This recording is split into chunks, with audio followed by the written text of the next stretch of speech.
হে Hey guys, guys!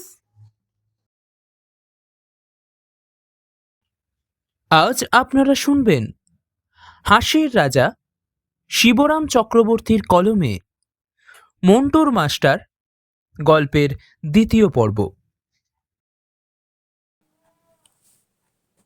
চুপ! কথার ওপর কথা কস কেন? কিছু বুদ্ধি শুদ্ধি হলো না তোর? তা হ্যাঁ, দেখো বাপু, পড়াশোনার সঙ্গে এটিকেও একে শেখাতে হবে। পিতা মাতা গুরুজনদের কথার ওপর কথা বলা, অতিরিক্ত হাসা, এসব মহৎ দোষ ছাড়াতে হবে ওকে। তা বেশ, আজ থেকেই ভর্তি হলে তুমি। 30 টাকাই বেতন হলো। মাসের পয়লা তারিখেই মাইনে পাবে। কিন্তু একটা শর্ত আছে, পুরো 1 মাস না পড়ালে, এমনকি একদিন কম হলেও একটা টাকাও পাবে না। 5 দিন 10 দিন পড়িয়ে অনেক প্রাইভেট টিউটর ছেড়ে চলে গেছে। সেরকম হলে আমি বেতন দিতে পারি না। সে কথা তোমায় আমি আগে থেকেই বলে রাখছি। মন্টু বলল।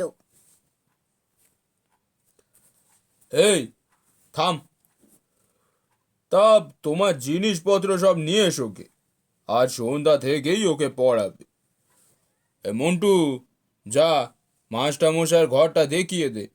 আর ছোট রামুকে বলে দে বেতন নিবারকে মাস্টারমশাইয়ের বিছানা পেড়ে দিতে।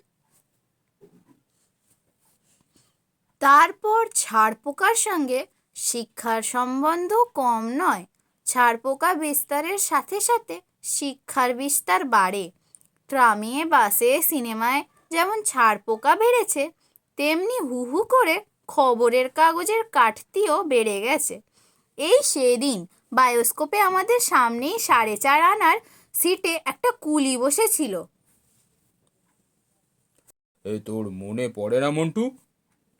হ্যাঁ বাবা। সে তো লেখাপড়ার কিছুই জানে না।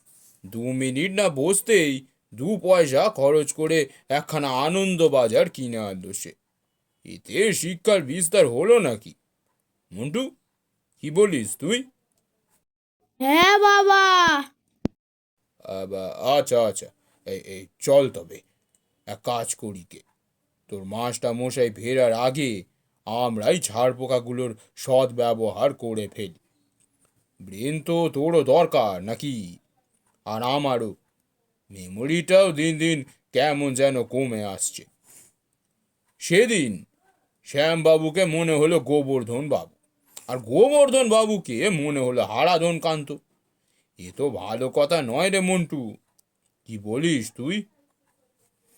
হ্যাঁ বাবা। সন্ধ্যের পর ফিরল মিহির। কাল সারা রাত ঘুম নেই। তারপর আজ সমস্ত দিন বন্ধুদের আড্ডায় তাস পিটে এতই ক্লান্ত হয়েছে যে ঘুমোতে পারলে বাঁচে। আজ সে আলো জ্বালিয়ে শোবে। আলো দেখে যদি না আসে বেটারা।